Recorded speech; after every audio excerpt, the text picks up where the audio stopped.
Hello guys, welcome back to my YouTube channel. तो आज हम बीएड सेकंड सेम का जो पेपर 6 है लर्निंग एंड टीचिंग, उसकी 4th यूनिट का चैप्टर 1 करेंगे डिस्कस, जो कि है phases and models of teaching. आज हमारा जो टॉपिक रहेगा वो रहेगा शिक्षण की अवस्थाएं यानी फेजेस ऑफ टीचिंग।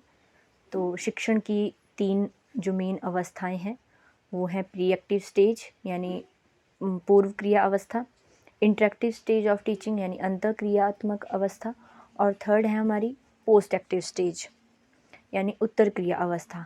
तो इन तीनों स्टेजेस को हम बारी बारी से करेंगे डिस्कस, और आज हम सिर्फ प्री एक्टिव स्टेज को डिस्कस करेंगे। सबसे पहले थोड़ी सी डेफिनेशन देख लेते हैं शिक्षण की। तो शिक्षण जो है एक सामाजिक क्रिया है जो अधिगम को एक साथ लेकर चलती है, अर्थात इसके द्वारा छात्रों को ज्ञान प्रदान किया जाता है। टीचिंग लर्निंग का जो मेन उद्देश्य है यानी शिक्षण प्रक्रिया का जो मुख्य केंद्र है वो है अधिगम को प्रभावशाली बनाना, यानी कि लर्निंग इफ़ेक्टिव होनी चाहिए। जब कक्षा में शिक्षक जा रहा है पढ़ाने के लिए, तो उसका जो मेन मोटिव होना चाहिए वो ये होना चाहिए कि बच्चों को समझ भी आ रहा है या नहीं आ रहा है, तो इसके ऊपर भी ध्यान दिया जाना चाहिए। तो शिक्षण की प्रकृति पर विचार करने पर शिक्षण की अवस्था और इसके पक्षों पर स्वतः ही ध्यान चला जाता है। तो शिक्षण की जो है 3 अवस्थाएं हैं जो कि मैंने अभी आपको बताई। तो पहली स्टेज देख लेते हैं हम, शिक्षण की पूर्व क्रिया अवस्था यानी pre active stage of teaching.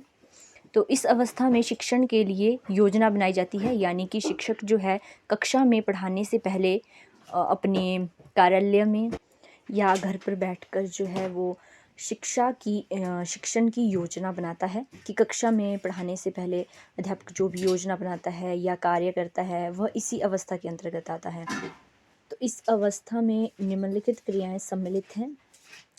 सबसे पहले है शिक्षण के उद्देश्यों को निर्धारित करना, यानी अध्यापक इस स्टेज पे, इस स्तर पे जो है वो शिक्षा के उद्देश्य को निर्धारित करता है कि अपनी कक्षा में जाने से पूर्व वो निर्णय लेता है कि जो भी वो पढ़ाएगा उसका क्या उद्देश्य है।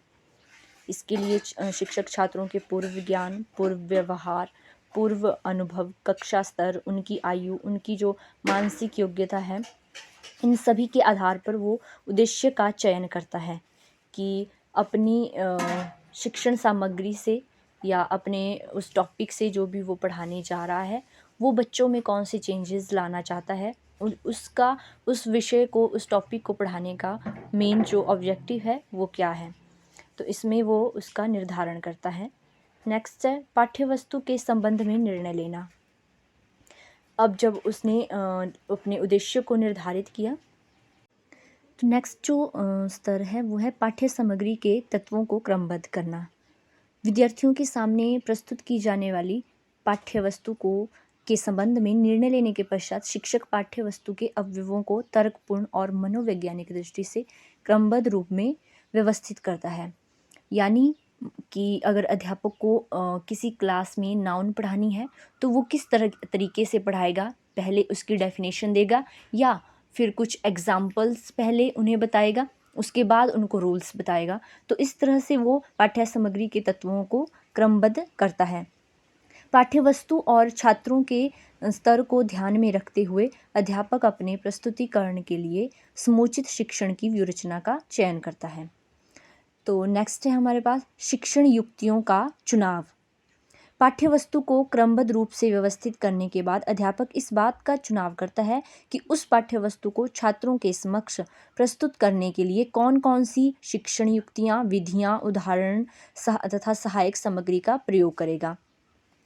इसमें सिंपली आपने इतना याद रखना है कि शिक्षक जब कक्षा में जाएगा, अपने टॉपिक को पढ़ाएगा, तो वो कौन कौन सी ऐसी युक्तियों या विधियों को यूज़ करेगा कि जिसके द्वारा जो है वो अपने टॉपिक को बच्चों को आसानी से और सरल भाषा में समझा सके।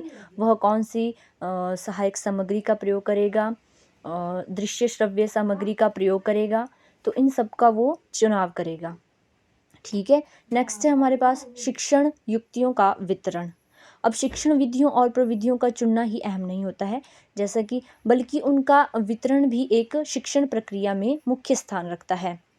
अर्थात कौन से समय पे कौन सी विधि या प्रविधि का प्रयोग करना है, वह कक्षा में कब प्रश्न पूछेगा, कब व्याख्यान देगा, किस समय कौन सी दृश्य श्रव्य सामग्री का प्रयोग करेगा, या अपने साथ जो अध्यापक कोई चार्ट बनाकर लाया है या मानचित्र लाया है तो वो कब और किस समय जो है बच्चों को उन्हें दिखाएगा, जिससे कि बच्चे अच्छे तरीके से उस टॉपिक को समझ सकें। तो ये थी हमारी pre active stage of teaching, जिसमें हमने सबसे पहले देखा कि शिक्षण के उद्देश्यों को अध्यापक निर्धारित करेगा कि जो भी वो टॉपिक पढ़ाने जा रहा है उससे विद्यार्थियों के व्यवहार में वो कौन से चेंजेस लाना चाहता है। सेकंड होगा कि जब कौन से वो टॉपिक का जो है चुनाव कर रहा है, उसे कक्षा में जाने से पहले टॉपिक का भी चुनाव करना पड़ेगा कि उसे कौन सा टॉपिक पढ़ाना है।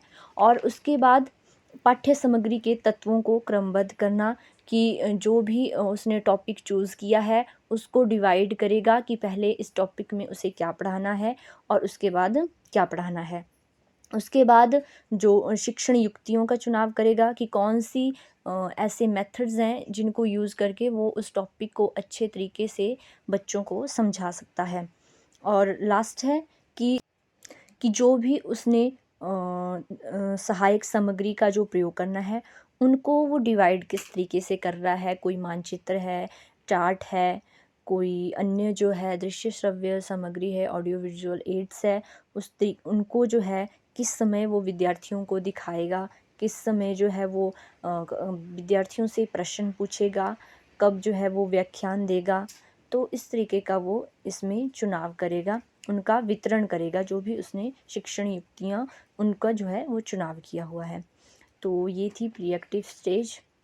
आई होप आप लोगों को ये स्टेज जो है फर्स्ट स्टेज समझ आ गई होगी। तो कल हम नेक्स्ट स्टेज करेंगे इसकी interactive stage of teaching. Thank you.